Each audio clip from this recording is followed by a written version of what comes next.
반갑습니다. 자, 오늘은 8월 30일, 화요일입니다. 자, 아침 시황이 이렇게 진행이 되는 이유는 대충 아시리라 생각하고요. 비염 때문에 제가, 조금 힘든 시간을 보내고 있습니다. 여러분들 참고해 주시기 바라고요. 자, 미국 증시도, 같이 힘든 시간을 좀 보내는 것 같아요. 얘네도 비염을 겪고 있는지, 장중에 조금 올라서는 모습이 있었어요. 그죠? 아침에 출발은 일단 다 하락 출발했는데 그 이후에 이제 상승이 진행이 됐었죠. 여기까지는 우리가 어느 정도 예상을 했었어요. 근데 생각지 못했었던 그런 변수가 있었을 거다라고 생각이 될 수밖에 없습니다. 장 막판에 밀었거든요. 그래서 장 초반에 이제 양봉의 흐름으로 진행이 되면서 이제 쭉 중반까지 밀고 올라갔다. 그리고 나서 주가가 다시 떨어졌다. 자, 일단은 다우지수가 마이너스 0.57, 나스닥이 마이너스 1%. 이 정도면 낙폭이 그래도 크기가 좀 줄었다라는 부분에서 반등이 임박해 있다라고 판단해 볼 수 있는 내용이 좀 되겠습니다. 그래서 딱히 걱정하실 만한 부분은 아닌 것 같다 판단은 됩니다만, 그래도 오늘은 좀 올라서 끝나는 마이너스 한 0.5라든지 0.2라든지 이 정도 수준, 즉 양봉이 크게 발생하는 그런 형태였으면 좋았겠다 생각됩니다만은, 다우지수는 양봉이 발생했어요. 그렇지만 나스닥은 양봉이 아닌 상태가 됐죠. 자, 그래도 지지선 때 12,000포인트, 그 다음에 32,000포인트는 제대로 잘 지켜주는 모습이었기 때문에 어느 정도 이제 시장의 흐름에 대한 부분들, 또 하락에 대한 부분이 멈추는 그런 형태로 갔을 것이다 라고 판단하시면 될 것 같습니다. 재료 짧게 알아보도록 하겠습니다. 오늘 주요 뉴스를 한번 살펴보도록 할게요. 가장 많이 본 뉴스를 볼까요? 아니면 이제 시장 상황을 좀 보게 되면, 지금 파월 발언 이후에 나타났었던 그런 모양새들, 금리 인상이 이제 0.75%, 금리 인상 확률이 72%까지 솟아 올랐다, 이런 얘기가 나오고 있네요. 자, 파월 의장의 초강경 발언 이후에 FOMC, 9월 FOMC에서 0.75%포인트의 금리 인상 확률이 72%, 높아졌다, 이런 얘기가 나온 거죠. 금리 인상이 0.75가 될 것이다. 즉, 자이언트 스텝을 계속 이어갈 것이다, 라고 얘기가 나온 겁니다. 파월 의장이 높은 수준의 금리를 유지하겠다라고 발언을 한 만큼 그런 부분들이 가장 큰, 역할을 좀 했으리라 생각되고요. 미국의 가계와 기업이 고통을 받더라도 당분간 금리 인상을 지속해야 된다. 고통을 받더라도, 근데 왜 우리도 고통을 받아야 되지? 미국의 가계와 기업만 고통받으면 되는 거 아니야? 하여튼 그런 부분인데요. 0.75를 또 올리게 된다. 그러면 생각했던 것보다 더 큰 수준의 그런 금리 인상이 좀 되는 거고, 사람들이 생각했었던 금리 인하 이런 것들은 어디론가 사라지게 되는 상황이 좀 벌어지게 된다. 이렇게 볼 수가 있겠죠? 그리고 국제 수익률 같은 경우도 계속해서 오르고 있다는 거. 이게 3.4%대까지 올랐나요? 3.489네요. 3.489까지 올라가서 지금 2007년 이후에 15년의 최고치다. 근데 이게 끝이 아니란 이야기죠. 더 올라갈 수 있다는 얘기가 나오는 겁니다. 자, 이렇게 금리 인상의 속도가 빨라짐에 따라서 국채금리, 채권금리도 같이 상승하게 되면 대체적으로 좀 위축되는 형태가 일어나게 되는 거고요. 또 미국의 국채가 계속 상승세를 보이게 되면 달러를 빨아들이는 현상이 일어나게 됩니다. 그러니까 환율이 더 올라갈 수밖에 없는 상태가 벌어지게 되겠죠. 그러니까 환율 같은 경우도 보게 되시면은 지속적으로 상승하게 되는 상황이 벌어지면서 좀 안 좋은 상황으로 갈 수 있을 겁니다. 환율에 대한 여기 있네요. 뉴스가 안 나올 리가 없죠. 자, 하루하루 피가 마르고 있다. 환율 쇼크에 미국 유학생들, 학부모들 시름이 그냥 장난 아니다. 식사를 못하겠다. 저렴한 식사를 버티고 있다. 이런 얘기가 나오고 있습니다. 그럴 거라고 생각해요. 그죠? 환율이 높다 보니까 아무래도 이제 달러를 지출해야 되는 입장에서는 힘든 상황이 좀 벌어지게 되고 있죠. 몇 달 후에 미국으로 유학 갈 예정인데 매일같이 환율을 체크하고 있습니다. 하루하루 피가 마릅니다. 이게 원래는 100만원만 쓰면 되는 거를 120만원, 130만원 써야 되니까 힘들겠죠. 근데 100만원만 쓰는 게 아니죠. 1000만원을 써야 된다 그러면은 1000만원을 써야 되는데 1300, 1400을 써야 되니까 원래 소비를 하려고 했었던 그 금액보다도 더 많은 200~300만원, 200~300만원씩 매달 더 쓴다는 것은 상당히 이게 쉬운 일이 아닐 겁니다. 그래서 허리가 휘는 상황이 벌어질 수 있죠. 그러니까 요거는 생활비로 150만원 보내줬는데 환율이 너무 올라서 올해는 30만원 더 보내주고 있다. 그런데도 생활비가 부족하다. 이런 부분들이라고 보시면 됩니다. 이렇게 돈을 더 보내줄 수 있는 입장은 괜찮은데 딱 고정 금액으로 한국 돈 500만원 이렇게 딱 보내는 그런 입장이라면 생활비가 확 줄어든 상황이 벌어질 수밖에 없다. 이렇게 보시면 되는 거죠. 네, 물가는 계속 올라가고 환율이 계속 올라간다는 이런 부분들은 이런 뭐 유학생들 사이에서 어떤 힘든 상황일 수도 있겠습니다만 실질적으로 외국인들의 매도를 자극할 수 있다라는 그런 부분들이 나타날 수 있어서 부담이 더 커질 수 있다라고 생각하시면 됩니다. 그런 내용들이라고 생각하실 수 있겠고요. 지금 뭐 전체적으로 보면은 상황이 좋지 않고요. 그리고 삼성전자, 하이닉스 이렇게 떨어진 것들, 이런 뉴스 나오는 것들은 별로 의미 없어요. 왜냐면 어제 주가가 좀 하락한 부분이 있었잖아요. 근데 그 부분에 대해서 뭐 이제 뭐 반도체주가 휘청거렸죠. 반도체주만 휘청거렸겠습니까? 그죠? 네, 그래서 뭐 삼성전자, 하이닉스만 이렇게 뚝 떨어지는 그런 형태의 모습이 아니라 그냥 네, 전체적으로 뚝 떨어진 모습이다. 다 떨어졌다. 이런 식으로 생각하시는 게 맞는 내용입니다. 그래서 그렇게 판단하시면 되고요. 그럼에도 불구하고 비트코인은 조금 올랐다는 얘기가 있네요. 네, 그런 부분이 있고. 자, 종목별로 한번 살펴보게 되면 LG화학은 날고 네이버는 추락했다. 2차전지, 신재생, 방산, 역시 뭐 태조, 이방원 얘기 계속 나오는 것 같은데요. 네. 시가총액이 변화하고 있는 모습을 우리가 확인하실 수가 있습니다. LG화학이 9위에서 5위로 점점 좀 올라가는 모습이 좀 있네요. 그죠? LG화학, SDI, 두산에너빌리티, 포스코케미칼, 하나솔루션, 한국항공우주, 뭐 태조, 이방원에 속하는 부분들이 갖고 보시면 될 것 같고요. 네이버만 떨어진 게 아니라 카카오도 같이 떨어지고 있는 상태죠. 네. 뭐 일단은 2차전지 관련한 종목군들 이제 약진하고 있다는 부분, 방산주들 상위가 상승세로 전환되고 있다.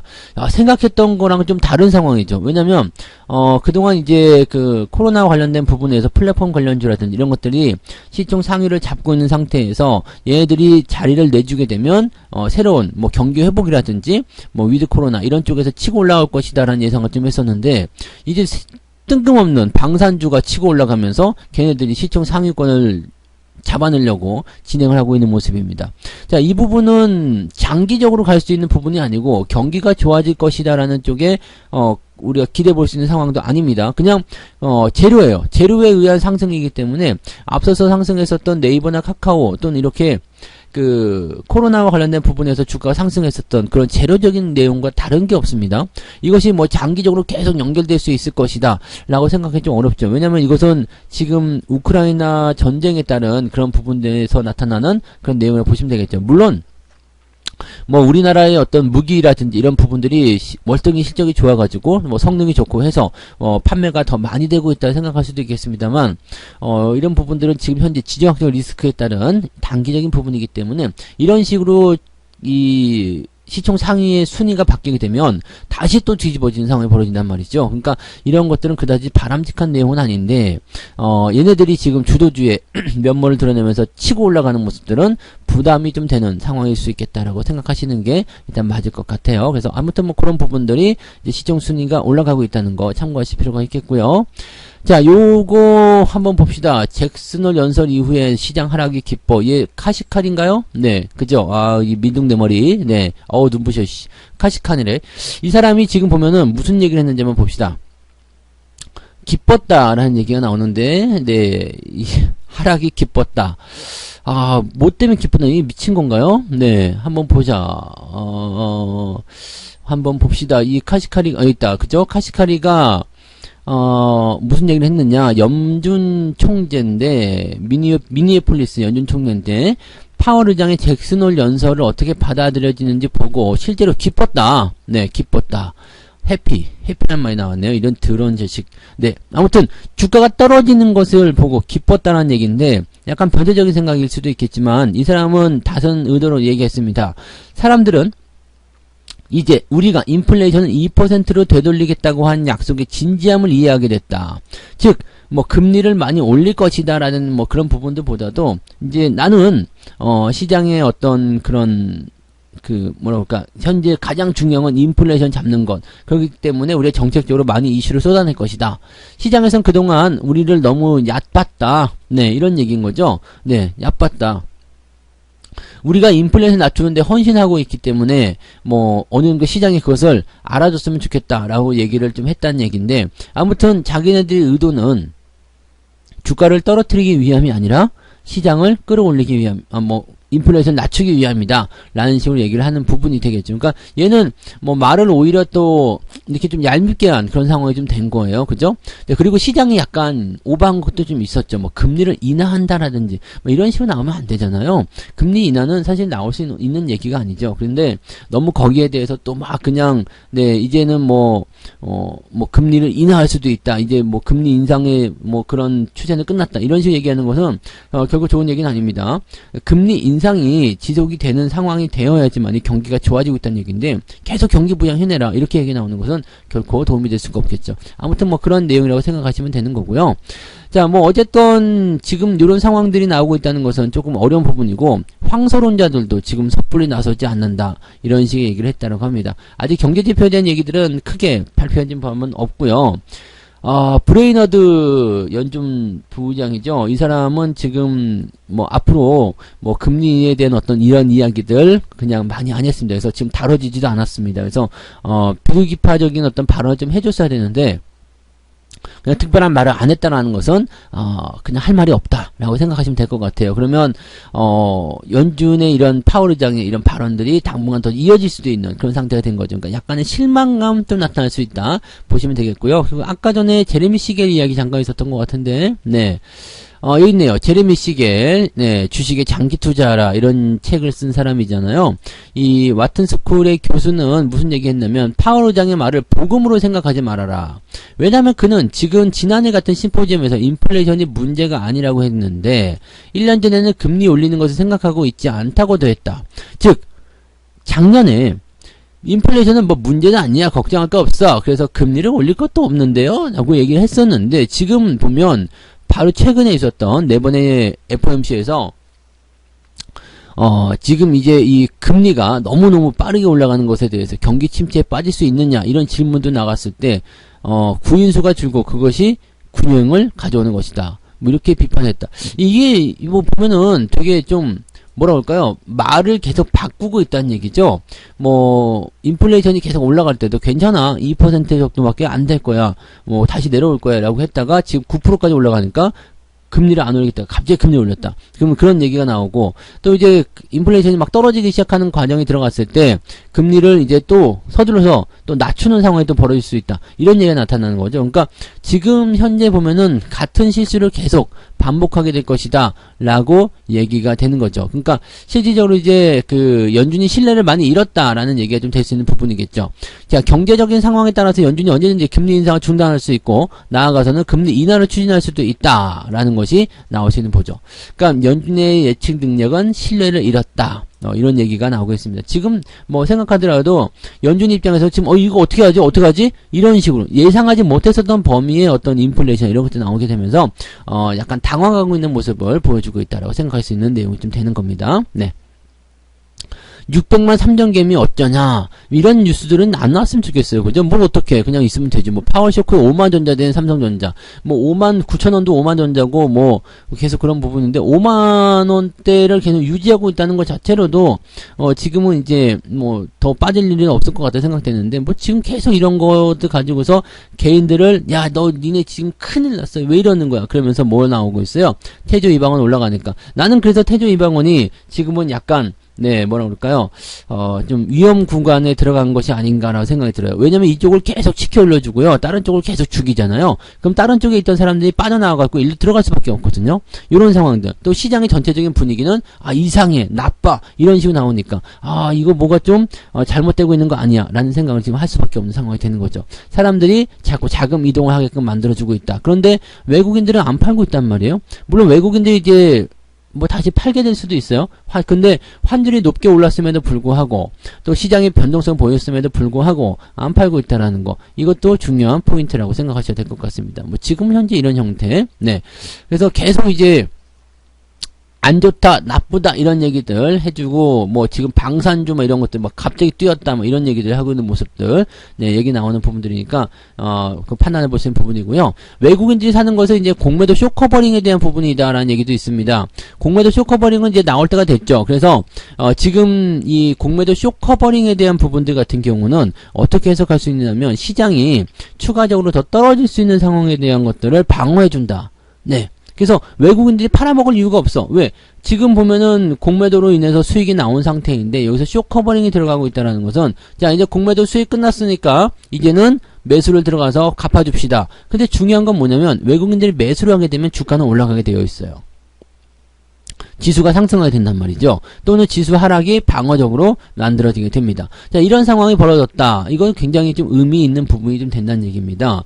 그래서 매수를 통해서 주가를 올리는 형태로 진행됐을 경우에는 여기 바닥이라는 얘기가 되는 거거든요. 그러니까 환율이고 나발이고 다 필요 없고 일단 내가 매수하겠다. 그럼 주가 올라가겠다. 나는 차익 실현 들어가겠다. 이렇게 나오는 부분이 됩니다. 그러면은 외국인들의 매도가 표면적으로 보이지 않기 때문에 현재 딱 덮어지는 상태가 되는 거고요. 그 다음에 주가가 상승할 수 있는 그런 어떤 배경을 만들어낼 수가 있다는 얘기가 되는 거죠. 그러니까 이 외국인 순매수가 좋아서 사는 것이 아니라 공매도에 대한 숏커버링이다. 이렇게 보시면 되는 거고 또 한 가지 걱정할 만한 것은 이제 뭐 투매가 나올 것이다. 큰 폭의 하락을 통해서 뭐 반대매매 또 나올 것이다. 신용잔고 늘어나고 있다. 이런 얘기 나오고 있지만 외국인들이 매수를 이렇게 공매도 쪽에서 차익 실현이 들어가는 부분이 나오게 된다라면 투매는 나오지 않습니다. 공매도를 더 칠만한 내용이 없거든요. 그래서 이미 다 떨어진 것에 대한 차익 실현이 들어가는 이 공매도 환매, 쇼커버링이 나오게 된다면 지수는 오히려 빠르게 반등할 수 있는 가능성이 있다라고 생각해 보실 필요가 있겠습니다.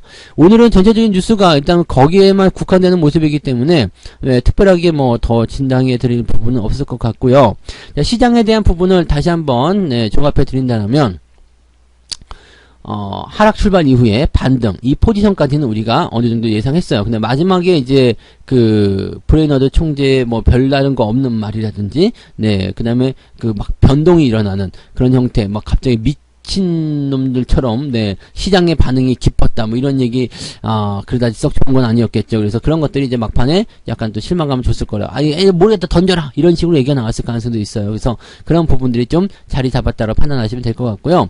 자, 지금 일단은 하락을 멈췄다는 거, 이 부분 굉장히 중요한 부분이 될 겁니다. 그래서 다우지수나 이런 부분들도 보면 낙폭이 좀 줄어든 형태로 갔을 것이다. 그렇게 가고 있다. 이렇게 판단하시면 되는 거고, 자, 이제 이렇게 주춤거리는 상황이 벌어지게 된다라면 이제 상황은 조금 다른 상황이 보여질 수 있습니다. 하락이 크게 나타났다가 그것을 멈추는 형태로 간다라는 것은 기대치가 이제 상승 쪽으로 전환될 수 있는 가능성이 있죠. 그것은 미리 우리나라가 반영을 해준다라면 오늘 국내 증시는 일단 하락 출발이 나온다고 하더라도 빠르게 회복시킬 수 있는 상황이 나타날 수가 있겠습니다. 그래서 그런 정도까지만 우리가 참고해 주시면 좋을 것 같아요. 네, 일단은 오늘은 시장을 또 살펴봐야 되긴 하겠습니다만 뭐 더 나쁜 재료가 나타나진 않았습니다. 그냥 어제 있었던 충격을 그대로 받아들여서 시장에 녹이는 형태이기 때문에 요거까지만 생각하시고요. 시장에 너무 크게 걱정거리를 안고 있으시면 안 됩니다.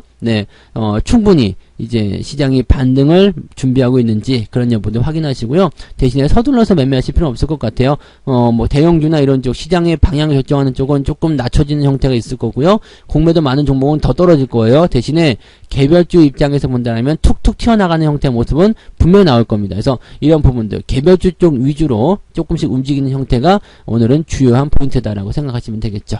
자, 여기까지 이야기해 드리고요.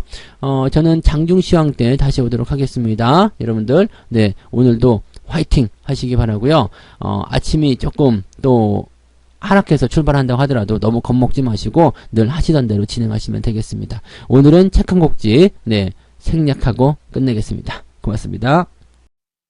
본 방송에서 제공되는 모든 정보는 투자 판단의 참고 자료이며 투자의 최종 책임은 본 방송을 이용하는 본인에게 있습니다.